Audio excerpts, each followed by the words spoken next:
एक घनी आबाद शहर के किनारे एक छोटा सा लड़का अपने वालिद के साथ एक पुरानी सी दुकान में काम करता था। वो बहुत गरीब थे, मगर लड़का दिल का बहुत साफ और सच्चा था। वो हमेशा कोशिश करता कि किसी का दिल न दुखाए और हर काम ईमानदारी से करे। एक दिन एक बूढ़ी औरत दुकान पर आई। उसके हाथ में एक थैला था जिसमें उसकी जमा पूंजी रखी हुई थी। जल्दी में वो थैला काउंटर पर रखकर सब्जी लेने चली गई और भूल गई। लड़के ने थैला देखा तो पहले तो वो घबरा गया, फिर उसने थैला उठाकर महफूज जगह रख दिया। कुछ देर बाद वो बूढ़ी औरत परेशान हाल वापस आई।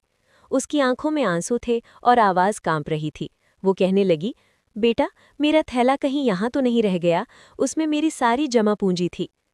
लड़के ने मुस्कुराकर फौरन थैला उसके हाथ में थमा दिया।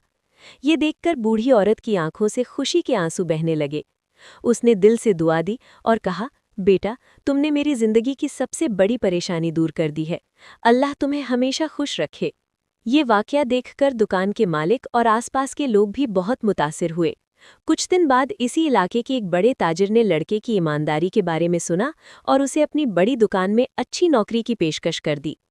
यूं उस लड़के की जिंदगी बदल गई, मगर उसने अपनी सच्चाई और आजिज़ी को कभी नहीं छोड़ा।